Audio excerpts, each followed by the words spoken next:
The Curse of Eve by Sir Arthur Conan Doyle. Robert Johnson was an essentially commonplace man, with no feature to distinguish him from a million others.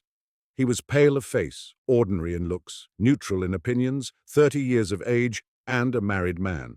By trade, he was a gentleman's outfitter in the New North Road, and the competition of business squeezed out of him the little character that was left. In his hope of conciliating customers, he had become cringing and pliable, until working ever in the same routine from day to day, he seemed to have sunk into a soulless machine rather than a man. No great question had ever stirred him. At the end of this snug century, self-contained in his own narrow circle, it seemed impossible that any of the mighty, primitive passions of mankind could ever reach him. Yet birth and lust and illness and death are changeless things, and when one of these harsh facts springs out upon a man at some sudden turn of the path of life, it dashes off for the moment his mask of civilization and gives a glimpse of the stranger and stronger face below. Johnson's wife was a quiet little woman with brown hair and gentle ways. His affection for her was the one positive trait in his character. Together they would lay out the shop window every Monday morning, the spotless shirts in their green cardboard boxes below, the neckties above hung in rows over the brass rails, the cheap studs glistening from the white cards at either side, while in the background were the rows of cloth caps and the bank of boxes in which the more valuable hats were screened from the sunlight. She kept the books and sent out the bills. No one but she knew the joys and sorrows which crept into his small life. She had shared his exultations when the gentleman who was going to India had bought 10 dozen shirts and an incredible number of collars, and she had been as stricken as he when, after the goods had gone, the bill was returned from the hotel address with the information that no such person had lodged there. For 5 years they had worked, building up the business, thrown together all the more closely because their marriage had been a childless one. Now, however, there were signs that a change was at hand, and that speedily. She was unable to come downstairs, and her mother, Mrs. Peyton, came over from Camberwell to nurse her and to welcome her grandchild. Little qualms of anxiety came over Johnson as his wife's time approached. However, after all, it was a natural process. Other men's wives went through it unharmed, and why should not his? He was himself one of a family of 14, and yet his mother was alive and hearty. It was quite the exception for anything to go wrong, and yet in spite of his reasonings, the remembrance of his wife's condition was always like a somber background to all his other thoughts. Dr. Miles of Bridport Place, the best man in the neighborhood, was retained 5 months in advance, and, as time stole on, many little packages of absurdly small white garments with frill work and ribbons began to arrive among the big consignments of male necessities. And then one evening, as Johnson was ticketing the scarfs in the shop, he heard a bustle upstairs, and Mrs. Peyton came running down to say that Lucy was bad and that she thought the doctor ought to be there without delay. It was not Robert Johnson's nature to hurry. He was prim and staid and liked to do things in an orderly fashion. It was a quarter of a mile from the corner of the New North Road where his shop stood to the doctor's house in Bridport Place. There were no cabs in sight, so he set off upon foot, leaving the lad to mind the shop. At Bridport Place, he was told that the doctor had just gone to Harman Street to attend a man in a fit. Johnson started off for Harman Street, losing a little of his primness as he became more anxious. 2 full cabs, but no empty ones, passed him on the way. At Harman Street, he learned that the doctor had gone on to a case of measles. Fortunately, he had left the address, 69 Dunstan Road, at the other side of the Regent's Canal. Robert's primness had vanished now as he thought of the women waiting at home, and he began to run as hard as he could down the Kingsland Road. Some way along he sprang into a cab which stood by the curb and drove to Dunstan Road. The doctor had just left, and Robert Johnson felt inclined to sit down upon the steps in despair. Fortunately, he had not sent the cab away, and he was soon back at Bridport Place. Dr. Miles had not returned yet, but they were expecting him every instant. Johnson waited, drumming his fingers on his knees in a high, dim-lit room, the air of which was charged with a faint, sickly smell of ether. The furniture was massive, and the books in the shelves were somber, and a squat, black clock ticked mournfully on the mantelpiece. It told him that it was 7:30, and that he had been gone an hour and a quarter. Whatever would the women think of him? Every time that a distant door slammed, he sprang from his chair in a quiver of eagerness. His ears strained to catch the deep notes of the doctor's voice, and then, suddenly, with a gush of joy, he heard a quick step outside and the sharp click of the key in the lock. In an instant he was out in the hall, before the doctor's foot was over the threshold. "If you please, doctor, I've come for you," he cried. "The wife was taken bad at 6 o'clock." He hardly knew what he expected the doctor to do. Something very energetic, certainly. To seize some drugs, perhaps, and rush excitedly with him through the gaslit streets. Instead of that, Dr. Miles threw his umbrella into the rack, jerked off his hat with a somewhat peevish gesture, and pushed Johnson back into the room. "Let's see. You did engage me, didn't you?" he asked in no very cordial voice. "Oh, yes, doctor, last November. Johnson the outfitter, you know, in the New North Road. Yes, yes. It's a bit overdue," said the doctor, glancing at a list of names in a notebook with a very shiny cover. "Well, how is she?" "I don't... of course, it's your first. You'll know more about it next time." "Mrs. Peyton said it was time you were there, sir." "My dear sir, there can be no very pressing hurry in a first case. We shall have an all-night affair, I fancy. You can't get an engine to go without coals, Mr. Johnson, and I have had nothing but a light lunch." "We could have something cooked for you, something hot and a cup of tea." "Thank you, but I fancy my dinner is actually on the table. I can do no good in the earlier stages. Go home and say that you have seen me and that I am coming, and I will be round immediately afterwards." A sort of horror filled Robert Johnson as he gazed at this man who could think about his dinner at such a moment. He had not imagination enough to realize that the experience which seemed so appallingly important to him was the merest everyday matter of business to the medical nun who could not have lived for a year, had he not, amid the rush of work, remembered what was due to his own health. To Johnson he seemed little better than a monster. His thoughts were bitter as he sped back to his shop. "You've taken your time," said his mother-in-law reproachfully, looking down the stairs as he entered. "I couldn't help it," he gasped. "Is it over?" "Over. She's got to be worse, poor dear, before she can be better. Where's Dr. Miles?" "He's coming after he's had dinner." The old woman was about to make some reply when, from the half-opened door behind, a high, whinnying voice cried out for her. She ran back and closed the door, while Johnson, sick at heart, turned into the shop. There he sent the lad home and busied himself frantically in putting up shutters and turning out boxes. When all was closed and finished, he seated himself in the parlour behind the shop. But he could not sit still. He rose incessantly to walk a few paces and then fell back into a chair once more. Suddenly the clatter of china fell upon his ear, and he saw the maid pass the door with a cup on a tray and a smoking teapot. "Who is that for, Jane?" he asked. "For the mistress, mister." "Johnson. She says she would fancy it." There was immeasurable consolation to him in that homely cup of tea. It wasn't so very bad after all if his wife could think of such things. So light-hearted was he that he asked for a cup also. He had just finished it when the doctor arrived, with a small black leather bag in his hand. "Well, how is she?" he asked genially. "Oh, she's very much better," said Johnson with enthusiasm. "Dear me, that's bad," said the doctor. "Perhaps it will do if I look in on my morning round." "No, no," cried Johnson, clutching at his thick frieze overcoat. "We are so glad that you have come.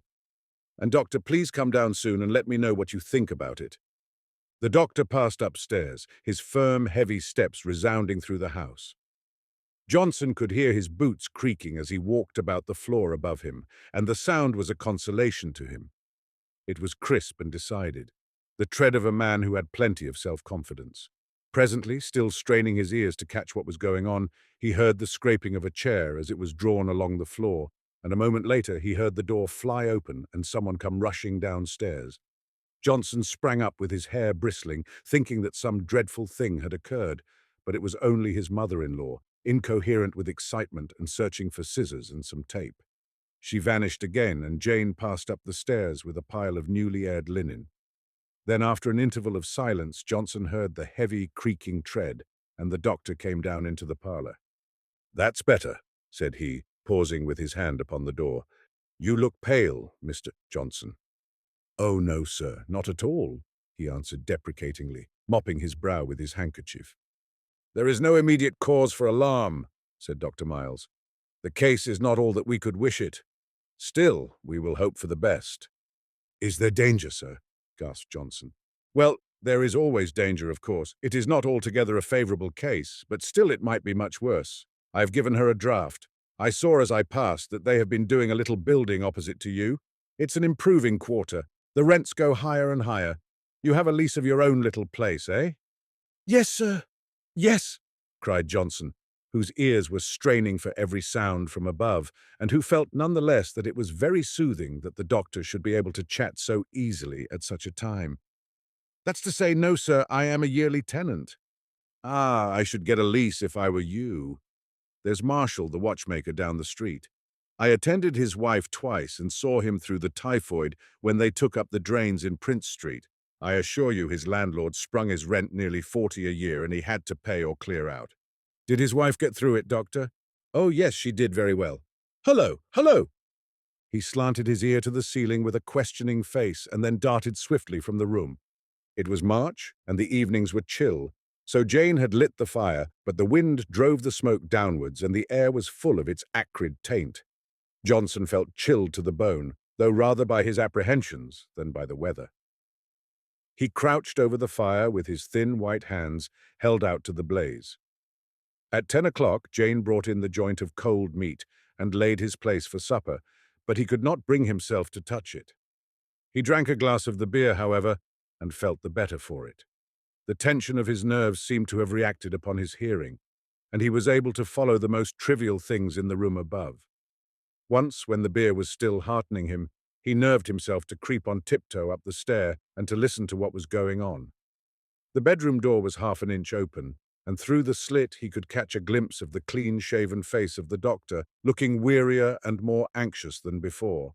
Then he rushed downstairs like a lunatic, and running to the door, he tried to distract his thoughts by watching what was going on in the street.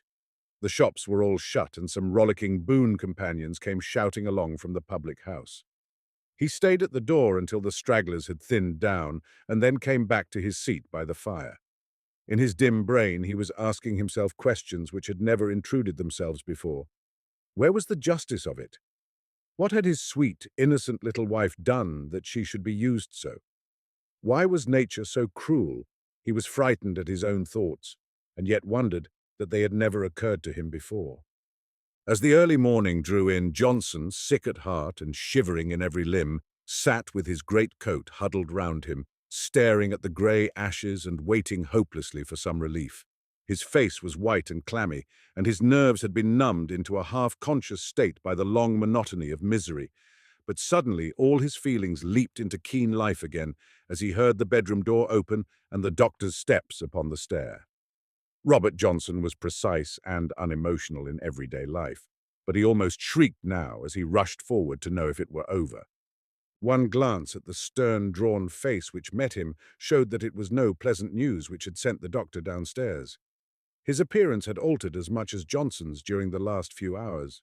His hair was on end, his face flushed, his forehead dotted with beads of perspiration.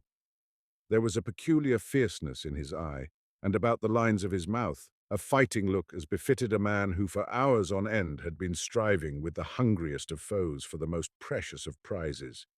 But there was a sadness, too, as though his grim opponent had been overmastering him. He sat down and leaned his head upon his hand like a man who is fagged out. "I thought it my duty to see you, Mr. Johnson, and to tell you that it is a very nasty case.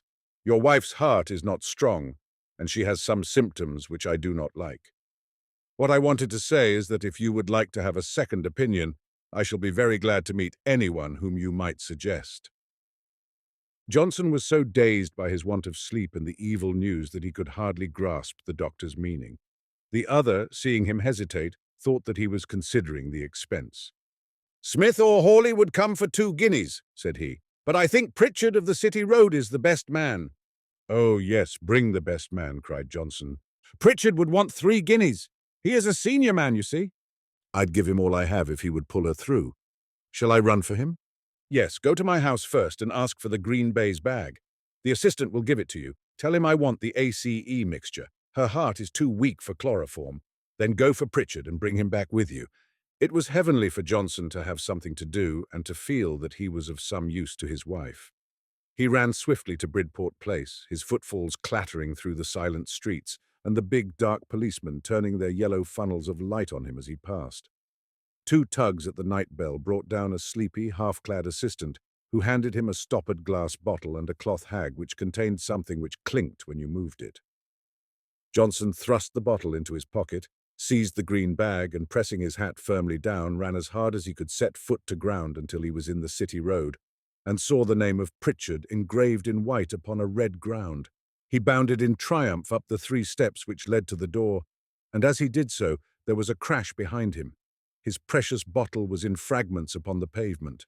For a moment he felt as if it were his wife's body that was lying there, but the run had freshened his wits, and he saw that the mischief might be repaired.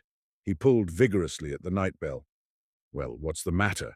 asked a gruff voice at his elbow. He started back and looked up at the windows, but there was no sign of life. He was approaching the bell again with the intention of pulling it, when a perfect roar burst from the wall. "I can't stand shivering here all night!" cried the voice. "Say who you are and what you want, or I shut the tube." Then for the first time Johnson saw that the end of a speaking tube hung out of the wall just above the bell. He shouted up it, "I want you to come with me to meet Dr. Miles at a confinement at once." "How far?" shrieked the irascible voice. "The New North Road, Hoxton." "My consultation fee is 3 guineas, payable at the time." "All right," shouted Johnson. "You are to bring a bottle of ACE mixture with you." "All right, wait a bit." 5 minutes later, an elderly, hard-faced man with grizzled hair flung open the door. As he emerged, a voice from somewhere in the shadows cried, "Mind you take your cravat, John," and he impatiently growled something over his shoulder in reply. The consultant was a man who had been hardened by a life of ceaseless labor, and who had been driven, as so many others have been, by the needs of his own increasing family to set the commercial before the philanthropic side of his profession. Yet beneath his rough crust, he was a man with a kindly heart. "We don't want to break a record," said he, pulling up and panting after attempting to keep up with Johnson for 5 minutes. "I would go quicker if I could, my dear sir, and I quite sympathize with your anxiety, but really I can't manage it." So Johnson, on fire with impatience, had to slow down until they reached the New North Road, when he ran ahead and had the door open for the doctor when he came. He heard the two meet outside the bedroom and caught scraps of their conversation. "Sorry to knock you up. Nasty case. Decent people." Then it sank into a mumble and the door closed behind them. Johnson sat up in his chair now, listening keenly, for he knew that a crisis must be at hand. He heard the 2 doctors moving about and was able to distinguish the step of Pritchard, which had a drag in it, from the clean, crisp sound of the other's footfall. There was silence for a few minutes, and then a curious, drunken, mumbling, sing-song voice came quavering up, very unlike anything which he had heard hitherto. At the same time, a sweetish, insidious scent, imperceptible perhaps to any nerves less strained than his, crept down the stairs and penetrated into the room. The voice dwindled into a mere drone and finally sank away into silence. And Johnson gave a long sigh of relief, for he knew that the drug had done its work and that, come what might, there should be no more pain for the sufferer. But soon the silence became even more trying to him than the cries had been. He had no clue now as to what was going on, and his mind swarmed with horrible possibilities. He rose and went to the bottom of the stairs again. He heard the clink of metal against metal and the subdued murmur of the doctors' voices. Then he heard Mrs. Peyton say something in a tone as of fear or expostulation, and again the doctors murmured together. For 20 minutes he stood there, leaning against the wall, listening to the occasional rumbles of talk without being able to catch a word of it. And then of a sudden there rose out of the silence the strangest little piping cry, and Mrs. Peyton screamed out in her delight, and the man ran into the parlor and flung himself down upon the horsehair sofa, drumming his heels on it in his ecstasy. But often the great cat Fate lets us go only to clutch us again in a fiercer grip. As minute after minute passed and still no sound came from above save those thin, glutinous cries, Johnson cooled from his frenzy of joy and lay breathless with his ears straining. They were moving slowly about. They were talking in subdued tones. Still minute after minute passed, and no word from the voice for which he listened.